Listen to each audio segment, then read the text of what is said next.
ಶರಣ್ರಿ, ಎಲ್ಲರಿಗೂ ಶರಣಾರ್ಥಿ. ಇದು ಆರ್ಚ್ ಕಾಣಿಸ್ತೈತಲ್ಲ, ಪಾರ್ವತಿ ಬೆಟ್ಟ ಅಂತ ಹೇಳಿ ಹಾಸನ ಜಿಲ್ಲೆ ಆಲೂರು ತಾಲೂಕಿನ ಹತ್ರ ದೈತಾಪುರ ಅಂತ ಒಂದು ಊರು. ಇದು ಹಾಸನ ಓಲ್ಡ್ ಬಸ್ ಸ್ಟ್ಯಾಂಡು. ಇಲ್ಲಿಂದ ಮಗ್ಗೆಗೆ ಹೋಗೋದಕ್ಕೆ ಬಸ್ಗಳು ಸಿಗ್ತವೆ. ಮಗ್ಗೆಗೆ ನಾವು ಬಂದು, ಇದು ಮಗ್ಗೆಯಿಂದ ಸುಮಾರು 3-4 ಕಿಲೋಮೀಟ್ರು ದೈತಾಪುರ ಒಳಗಡೆ ಬರಬೇಕು. ಪಬ್ಲಿಕ್ ಟ್ರಾನ್ಸ್ಪೋರ್ಟ್ ಇರೋದಿಲ್ಲ. ಯಾವುದಾದ್ರು ಪ್ರೈವೇಟ್ ವೆಹಿಕಲ್ ಇದ್ರೆ ತುಂಬಾ ಒಳ್ಳೆಯದು. ಈಗ ಬಂದಿದ್ದೀನಿ. ಇಲ್ಲಿ ಒಂದು ಮಲ್ಲಿಕಾರ್ಜುನ ಸ್ವಾಮಿ ದೇವಸ್ಥಾನ, ಇನ್ನೊಂದು ಪಾರ್ವತಮ್ಮನ ಬೆಟ್ಟ ಮತ್ತೆ ದೇವಸ್ಥಾನ ಐತಿ. ಹೋಗಿ ನೋಡ್ಕೊಂಬರೋಣ. ಅಲ್ಲಿ ಕಾಣಿಸ್ತಿದೆಯಲ್ಲ, ಅದೇ ಪಾರ್ವತಮ್ಮನ ಬೆಟ್ಟ. ಮುಕ್ಕಾಲು ಭಾಗ ಹಿಂಗೆ ರೋಡ್ ಇದೆ, ಆರಾಮಾಗಿ ಹೋಗ್ಬೋದು. ಸೊ ಇಲ್ಲಿ ತನಕ 2 ವೀಲರ್ ಬರ್ತವೆ. ಇಲ್ಲಿಂದ ನಾವು ಮೆಟ್ಲು ಹತ್ಕೊಂಡು ಒಳಗಡೆ ಹೋಗ್ಬೇಕು. ಇಲ್ಲಿ ಕಾಣಿಸ್ತಿರತಕ್ಕಂಥವು ಏನದಲ್ರಿ, ಇವೆಲ್ಲವೂ ಹಳೆ ಮೆಟ್ಲುಗಳು. ಈ ಬಂಡೆಯನ್ನು ಕೊರೆದು ಮೆಟ್ಲನ್ನು ಮಾಡಿ ಅದಕ್ಕೆ ಈ ಥರ 2, ಇದು 1ನೇ ದ್ವಾರ ಗೋಪುರ ಅಥವಾ ದ್ವಾರ ಬಾಗಿಲು, 2ನೇದೊಂದು ಮುಂದ್ಗಡೆ ಐತಿ. ಈ ಬಂಡೆನ ಹತ್ಕೊಂಡು ಹೋಗ್ಬೇಕು. ಇದೇನು ತುಂಬಾ ಎತ್ತರವಾದ ಬಂಡೆ ಅಲ್ಲ. ಇಲ್ಲಿ ತನಕನೂ ದಾರಿ ಮಾಡಿಕೊಂಡು ಇಲ್ಲಿ ಮೋಟರ್ ವೇ ಮಾಡ್ಕೊಳಕ್ ಟ್ರೈ ಮಾಡ್ಯಾರ. ಹಳೆಯ ದಾರಿ ಇಲ್ಲ ನೋಡ್ರಿ. ಇದು ತಂಪಾದ ಸಂಪಿಗೆ ಮರ. ಇದು ತುಂಬಾ ಲಾಂಗ್ ಆಗಿರ್ತಕ್ಕಂಥದ್ದು ಒಂದು ಹಿಲ್ಲು. ಉದ್ದನೇ ಸುಮಾರು 1 ಕಿಲೋಮೀಟರ್ ಉದ್ದ ಇರಬಹುದೇನೋ ಅಂದಾಜು, ಹೆಚ್ಚು ಕಡಿಮೆ. ಕಮಾನ ಗೋಪುರದ ಲಲಾಟದಲ್ಲಿ ಇಲ್ಲಿ ಈಶ್ವರ, ಇಲ್ಲಿ ನಂದಿ, ಪಕ್ಕದಲ್ಲಿ ಒಂದೊಂದು ತಾವರೆ ಕೊಳ. ಇಲ್ಲಿ ತಾವರೆ ಎಲೆಗಳು ಇದ್ದು, ಬಟ್ ಹೂ ಮಾತ್ರ, ಈ ಹೂ ಐತಲ್ರಿ, ಇದಕ್ಕ ವಾಟರ್ ಸ್ನೋ ಫ್ಲೇಕ್ ಅಂತ ಕರೀತಾರ. ಈ ಕನ್ನಡದಾಗ ಅಕ್ಯುರೇಟ್ ಆಗಿ ಇಂಥದ್ದು ಅಂತ ಗ್ರಾಂಥಿಕ ಹೆಸರು ಇಲ್ಲ. ನೀವು ಆಡು ಭಾಷೆ ಒಳಗಡೆ ಏನಂತ ಕರಿತೀರಿ ಅನ್ನೋದನ್ನ ದಯವಿಟ್ಟು ಕಮೆಂಟ್ ಮಾಡಿ. ಸೊ ವಿಚಿತ್ರವಾದ ಹೂವನ್ನ ನೋಡ್ಕೊಂಡು ಮುಂದುವರೆಸ್ದೆ. ಅಲ್ಲಿ ಎದುರಿಗೆ ಗುಡಿ ಕಾಣಿಸ್ತಿತ್ತಲ್ಲ, ಅದು ಕರಡಿ ಬಸವಣ್ಣ. ಹಿಂದ್ಗಡೆ ಕಾಣಿಸೋದು ದೇವಸ್ಥಾನ. ಹೋಗೋಣ. ತುಂಬಾ ದೇವಸ್ಥಾನದವರೆಗೂ ದಾರಿ ಮಾಡೋದಕ್ಕೆ ಪ್ರಯತ್ನ ಮಾಡ್ಕೊಂಡಿದ್ದಾರೆ. ಇದು ದಾರಿ, ಇದು 2 ವೀಲರ್ಸ್ ಎಲ್ಲ ಬರ್ತಾವ ಇಲ್ಲಿ. ಇದು ಕರಡಿ ಬಸವಣ್ಣ ಅಂತ ದೇವಸ್ಥಾನ. ಕರಡಿ ಬಸವಣ್ಣಗ ಇಲ್ಲೊಬ್ರು ದಂಡ ನಮಸ್ಕಾರ, ಸಾಷ್ಟಾಂಗ ನಮಸ್ಕಾರ ಮಾಡಾಕತ್ತಾರ.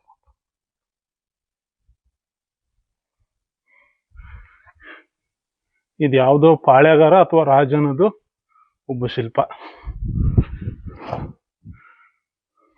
ಇಲ್ಲ ಐತಿ ನೋಡ್ರಿ, ಕರಡಿ ಬಸವಣ್ಣನ ಮೂರ್ತಿ, ಒಬ್ಬ ಶಿಲ್ಪ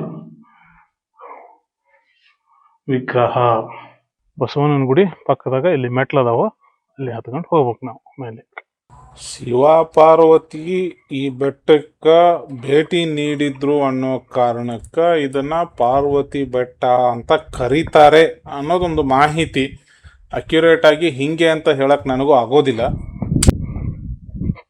ಒರಳಕಲ್ಲು ಇದೆ ಅಂದ್ರೆ ಇಲ್ಲಿ ಜನವಾಸ ಇತ್ತು ಅಂತ ಅರ್ಥ, ಅಥವಾ ಈಗ ರೀಸೆಂಟ್ ಆಗಿ ಏನಾದರೂ ಮಾಡ್ಕೊಂಡಿದಾರೋ ಗೊತ್ತಿಲ್ಲ. ಇದು ದೇವಸ್ಥಾನದ ಒಂದು ಕೆಳಗಿನ ಆವರಣ. ಸೊ ನೀರಿನ ವ್ಯವಸ್ಥೆ ಎಲ್ಲ ಮಾಡ್ಕೊಂಡಿದ್ರೆ ಮೇ ಬಿ ಜಾತ್ರೆ ಟೈಮಿಂಗ್ ಮಾತ್ರ ಇರ್ತದೇನೋ ಇದೆಲ್ಲ. ಇಲ್ಲಿ ಒಂದಿಷ್ಟು ಗುಹೆಗಳ ತರ ಇದಾವೆ, ನೋಡೋಣ ಕೆಳಗಡೆ ಹೋಗಿ. ಇದೊಂದು ನ್ಯಾಚುರಲ್ ಕೇವ್ ಐತಿ ಇಲ್ಲಿ. ಒಳಗೆ ಬಂದ್ರ ಸೋ ಬ್ಯೂಟಿಫುಲ್, ಸೊ ಆಸಮ್. ಇದಂತೂ ಅದ್ಭುತವಾಗಿತ್ತು ನೋಡ್ರಿ.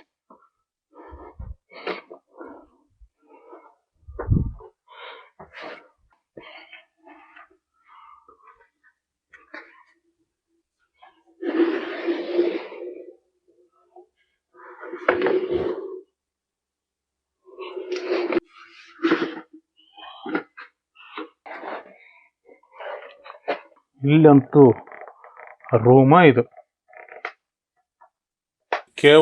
ಈ ಕೇವ್ ತರ ಇರೋ ಒಂದು ರೂಮನ್ನ ನೋಡ್ಕೊಂಡು ಹೊರಗಡೆ ಬಂದು ಮತ್ತೆ ಎಡಭಾಗದಲ್ಲಿ ಸ್ವಲ್ಪ ಮುಂದಕ್ಕೆ ಹೋದ್ರೆ ನಾವು ತೊಟ್ಟಿಲು ಬಾವಿ ಅಂತ ಹೋಗ್ತೀವಿ.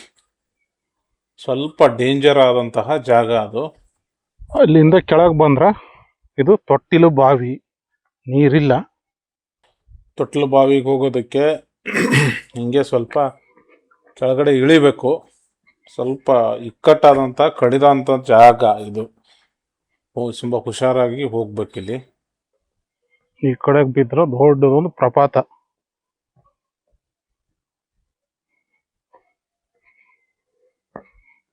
ಇಲ್ಲೂ ಕೂಡ ನೋಡ್ರಿ, ಇಲ್ಲಿ ಮೆಟ್ಲದಾವ.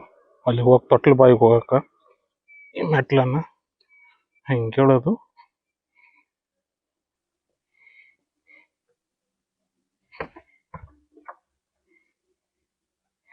ಸೊ ಅಲ್ಲಿಂದ ಮೆಟ್ಲು ಇಳಿದು ಬಂದ ಮೇಲೆ ಇಲ್ಲೈತೆ ನೋಡ್ರಿ, ಇದು ತೊಟ್ಟಿಲು ಬಾವಿ. ನಿಮ್ಗೆ ಇನ್ನ ಹೋಗ್ಬೇಕಂದ್ರ ಇಲ್ಲಿ ಇಳಿಬೇಕು. ಹಿಂಗ ಇಲ್ಲಿ ಹೇಳಿದ್ರ ಸಿಗೋದೆ ತೊಟ್ಟಿಲು ಬಾವಿ. ಸೊ ಬ್ಯೂಟಿಫುಲ್ ಇದಂತೂ. 365 ದಿನಾನೂ ಈ ತೊಟ್ಟಿಲು ಬಾವಿಯಲ್ಲಿ ನೀರಿರ್ತದೆ, ಅದೇ ವಿಶೇಷ ಇದು. ಸೊ ಅಲ್ಲಿ ತೊಟ್ಟಿಲು ಬಾವಿ, ಅಕ್ಕೇವು, ಬಂಡೆ ಇದನ್ನೆಲ್ಲ ನೋಡ್ಕೊಂಡು ಬಂದ್ಮೇಲೆ ಇಲ್ಲಿ ಹೋದ್ರೆ ದೇವಸ್ಥಾನ, ಪಾರ್ವತಮ್ಮನ ದೇವಸ್ಥಾನ, ಒಂದು ಗರುಡಗಂಬ. ಅಲ್ಲೊಂದು ದಾರಿ ಮೆಟ್ಲು ಐತಿ, ದಾರಿ ಐತಿ. ಇಲ್ಲೊಂದು ಮೆಟ್ಲು ದಾರಿ ಐತಿ, ಹೋಗೋಣ ಮೇಲಕ್ಕೆ. ಇದೊಂದು ಪುರಾತನವಾದಂತಹ ದೇವಸ್ಥಾನ. ಅಕ್ಯುರೇಟ್ ಆಗಿ ಇವರ ಕಾಲದ್ದೇ ಅಂತ ಹೇಳಕ್ ಆಗೋದಿಲ್ಲ.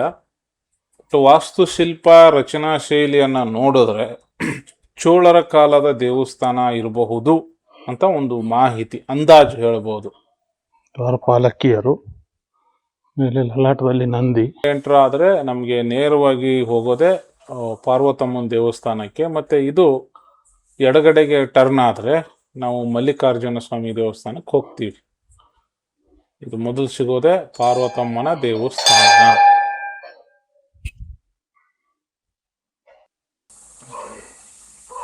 ಇದೇ ನೋಡಿ ಪಾರ್ವತಿಯ ವಿಗ್ರಹ. ಇದನ್ನು ನೋಡ್ಕೊಂಡು ಎಡಗಡೆಗೆ ಟರ್ನ್ ಆದ್ರೆ ಮಲ್ಲಿಕಾರ್ಜುನ ಸ್ವಾಮಿ ದೇವಸ್ಥಾನ ಸಿಗ್ತೈತಿ.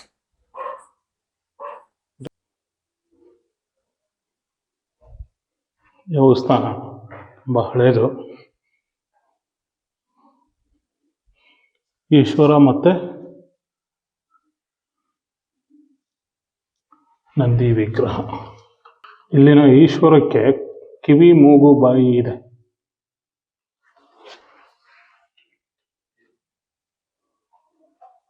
ಬೀಗ ಹಾಕಿದ್ದಾರೆ. ಇದನ್ನೆಲ್ಲ ನೋಡ್ಕೊಂಡು ಹೊರಡಬೇಕು. ಕುದುರೆ ಒಂದು ಆಕೃತಿ ಕೆತ್ತಿದ್ದಾರೆ ಇಲ್ಲಿ ಗರ್ಭಗುಡಿಯ ನವರಂಗ ಮಂಟಪದಲ್ಲಿ.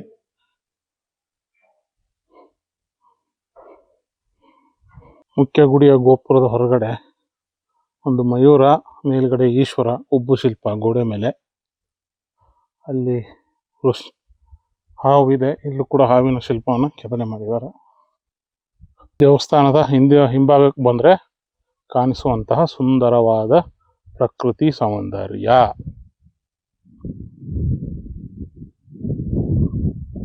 ಇದು ದೇವಸ್ಥಾನದ ಮುಂಭಾಗ. ಇಲ್ಲಿ ಕಾಣಿಸ್ತೈತಲ್ರಿ, ಇದೇ ಮಗನನ್ನ ತಿಂದ ಮಹಾರಾಜನ ದುರ್ಗದ ಕೋಟೆ. ನನ್ನ ಹಿಂದಿನ ವಿಡಿಯೋದಲ್ಲಿ ಇದನ್ನ ನೀವು ನೋಡಿರ್ತೀರ, ನನ್ನ ವಿಡಿಯೋ ನೋಡಿದ್ರೆ. ಇದು ದೇವಸ್ಥಾನ. ಇದೊಂದು ಏಕಶಿಲಾ ಬಂಡೆ ಇಲ್ಲಿ ಕಾಣಿಸ್ತೈತಿ ಎಲ್ಲ. ಇದ್ರ ಮೇಲೆ ದೇವಸ್ಥಾನವನ್ನ ಕಲ್ಲಿನಿಂದ ಕಟ್ಟಲಾಗಿದೆ. ಬೆಟ್ಟದ ಮೇಲೆ ಬಂದು ಕುತ್ಕೊಂಡ್ರೆ ಒಳ್ಳೆ ವಾತಾವರಣ, ತಂಪಾದ ವಾತಾವರಣ. ಆಮೇಲೆ ಇಳಿದು ಹೋಗಕ್ಕೆ ಮನಸ್ಸು ಬರಲ್ಲ. ಸುತ್ತಲೂ ಗ್ರೀನರಿ ಹಿಲ್ ಸ್ಟೇಷನ್ಗಳು, ಅಲ್ಲಿ ದೂರದಲ್ಲಿ ಕಾಣ್ತಕ್ಕಂಥ ಹೇಮಾವತಿ ಡ್ಯಾಮ್ನ ಬ್ಯಾಕ್ ವಾಟರು ಎಲ್ಲವೂ ಒಂದಕ್ಕೊಂದು ಅದ್ಭುತ. ಆಮೇಲೆ ಇಲ್ಲಿ ಮೇಲೆ ಬಂದು ಕೂತ್ರೆ ಬಿಸಿಲು ಎಷ್ಟೇ ಇದ್ರೂ ಕೂಡ ತಣ್ಣಗೆ ಬರೋ ತಂಗಾಳಿ ಅದ್ಭುತ. ಇಳಿದು ಹೋಗಕ್ಕೆ ಮನಸ್ಸು ಬರಲ್ಲ. ಏನು ಮಾಡ್ತೀರಾ, ಚಾರಣ ಮತ್ತು ಜೀವನ ಎರಡೂ ಒಂದೇ ಅಲ್ವಾ. ಮೇಲಕ್ಕೆ ಹತ್ತದ ಮೇಲೆ ಕೆಳಗೆ ಇಳಿಲೇಬೇಕು, ಹೋಗಲೇಬೇಕು.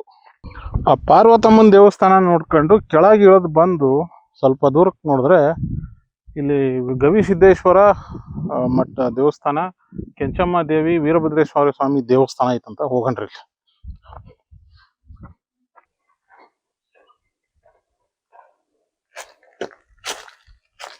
ಮೋಸ್ಟ್ಲಿ ಇದೇ ಗವಿಸಿದ್ದೇಶ್ವರ ಇರಬೇಕು.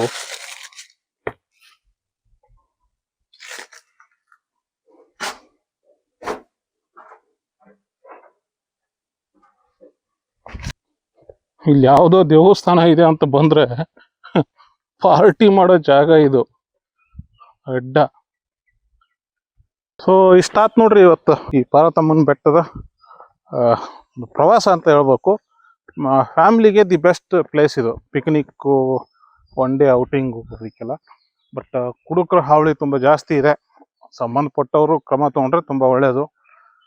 ಎಲ್ಲರಿಗೂ ಸೂಕ್ತವಾದಂಥ ಜಾಗ, ವಯಸ್ಸಾದವರಿಗೆ, ಮಕ್ಕಳಿಗೆ, ಯಾರಿಗೆ ಬೇಕಾದ್ರೂ ಬರ್ಬೋದು. ಮತ್ತು ಇನ್ನೊಂದು ವಿಡಿಯೋದಾಗ ನಿಮ್ಮನ್ನು ಸಿಗ್ತೀನಿ. ಅಲ್ಲಿ ತನಕ ನೋಡ್ತೀರಿ ನಮ್ಮದು ಸಿಕ್ಕಂತೆ ಸಂಚಾರ ಯೂಟ್ಯೂಬ್ ಚಾನಲ್. ಜೈ ಪಾರ್ವತಮ್ಮ, ಜೈ ಕರ್ನಾಟಕ, ಜೈ ಶಂಕ್ರಿ, ಜೈ ಜೈ ಶಂಕ್ರಿ.